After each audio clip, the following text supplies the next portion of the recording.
hungry. Stop going too far now. Hold on.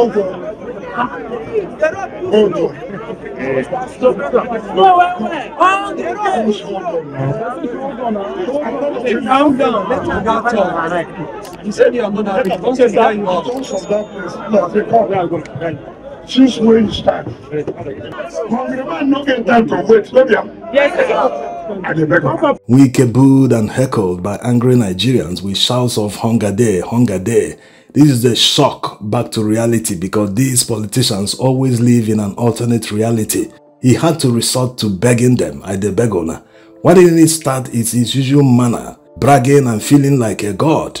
Imagine telling residents that he will not allow protests in FCT, the audacity, while in Port Harcourt and the entire River State, his followers are free to protest anyhow they want, insult the governor anyhow they want without limits. But because this time around it is against the Tinubu administration, where he has interests, he's now saying that protests are illegal. He's very lucky that it ended with boos and heckles alone. Otherwise, if he started in his usual rhetoric, who knows what would have happened. Anyway, it's nice that Nigerians are now expressing themselves to the face of politicians, holding them to account. All gloves are off because these guys have taken us for granted for so long. They do all sorts of things, commit all sorts of impunities because they know we never react to anything. But times have changed quickly, and come August 1st, Nigerians will prove to the world that they can no longer be held down without fighting back. And remember that the same Wike that doesn't want you to protest in the FCT used to be a protester himself a few years ago. He protested against the APC administration, and this one will shock you what he said when he was campaigning for the PDP presidential primary ticket. This happened in Katsina State. Let's take a listen. Most of you are from Katsina. You are president from Katsina. It's not correct? Yes. Is it easy for you? Nothing. Is it easy for you? No. People are dying, is it not? Yes. Bandits are killing people. Yes, every day, every minute. Hunger is not in Katsina. Hunger. Poverty is not in Katsina. Yes. We now need a pan-Nigeria who will say, look, it doesn't matter where you come from. All of us are together. We are going to fight. So what changed? If Wike knew all this in 2022 when he was campaigning, why the sudden change today when the situation is more than 3 times worse? Yes, there is serious insecurity, there is serious hardship in the land, the high cost of living is 3 times over than what it was in 2022. So why the sudden change from Wike? It's simply because his interest has been covered by the APC administration. That's how selfish Nigerian politicians can be. Since he's earning money, he's earning salaries, he has influence made possible by the current administration, he doesn't give a damn about the suffering of the poor masses. That's why he has not done anything about the IDP camps in the FCT. They are not ashamed of themselves. A whole capital of Nigeria, they have IDP camps in many areas. They are busy building homes for judges while poor Nigerians are living in IDP camps as if Nigeria is at war.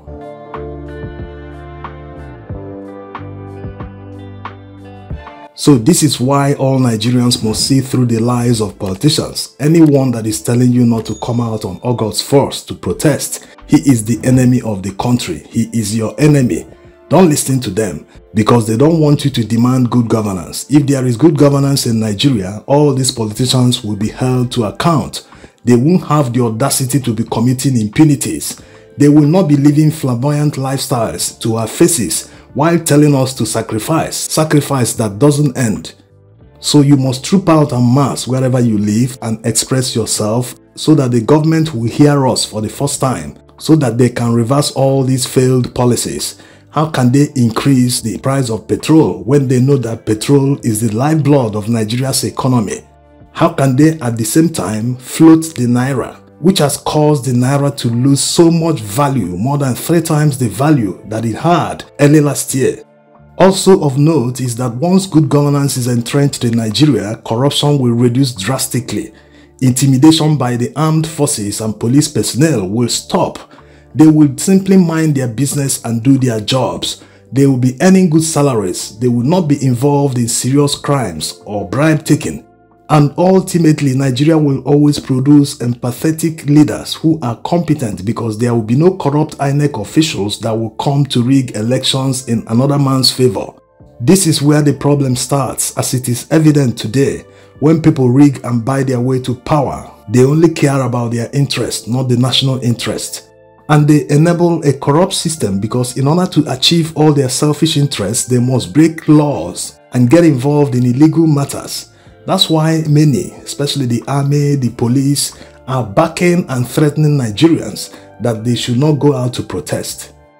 They are simply fear-mongering Nigerians because they want to protect their interest. If they truly wanted to protect the national interest, they should have cared more. The army should have battled insecurities long time ago. The police wouldn't be on the streets harassing and extorting money from young, innocent Nigerians of their hard-earned money. There wouldn't be so much roadblocks on our major highways by security agencies collecting tolls from innocent Nigerians. All these they stand to lose if Nigerians succeed in entrenching good governance. At this critical juncture, fearing enemies of our country may be manipulating the process. We confirm their fears are genuine, as we have credible intelligence on foreign mercenaries' involvement in this planned protest. The Nigerian police urge all Nigerians to exercise caution and think twice before joining any protest group. The other day, it was the army questioning whether the opposition was behind the protest. Is this protest motivated by opposition politics? Today, the IG of police is saying that there are mercenaries that want to take advantage of the protest, that they are among them. The IG of police should simply do his job and stop the fear-mongering. If they have the intelligence to detect the mercenaries, that's if they exist truly, then he should do the job and fish them out and arrest them. It's as simple as that. He should prove to Nigerians why Tinubu amended the law because of him. Yes, they amended the law because of one man, just to extend his tenure. Never mind the fact that he made it seem as if he's extending the service years of police officers. It was because of this man that they amended the law, because of the confidence he has in him. So he should prove his worth. Do your job. Fish out the mercenaries that want to take advantage of a peaceful protest, so that Nigerians can peacefully protest on that day. Also, provide security backup for them so that no one can infiltrate them while you are there protecting them. That's what you're supposed to do. You are working for Nigerians. When Nigerians that are your employers tell you that they want to come out en masse and express themselves, that they want to protest, your job is simply to say, yes sir, give us the location, we'll be there to protect you. That's how it's supposed to be. But in this case, it is the employee that is giving orders to the employer. By the way, even if the opposition is behind the protest, it is not illegal. This is a democracy. In a democracy, opposition always takes advantage of the failings of current administrations in order to win election. That's exactly what Tinubu and the APC did when they were in opposition in 2012, 2014, 2015. They openly backed mass protests against the government. Occupy Nigeria was sponsored by APC at the time. So let no one be deceived. Opposition can back any protest at any time. It is left for the government to address the issues. In fact, to make opposition non-existent is to work for the people, provide good governance, give people dividends of democracy. Opposition will become virtually non-existent, because what are you going to latch on and say, they are failing here, this is not the correct way to do it, and you provide your own solution and say, yes, this is the way they were supposed to do it. And the people will say, yes, you're correct, we'll vote for you in the next election to do it correctly. That is how democracy works. So let the security agencies stop gaslighting and fear-mongering Nigerians that opposition cannot back a protest. These people always feel that they are more Nigerian than other Nigerians, that they are more patriotic than other Nigerians. No, Wike is a good example. When he was outside power, he was saying all the right things. Immediately he got the position as FCT minister, his tune changed. He started singing the praises of Tinubu and APC. So don't allow anyone to tell you that you're not patriotic because you want to come out to protest. We all want a country that is working for everyone.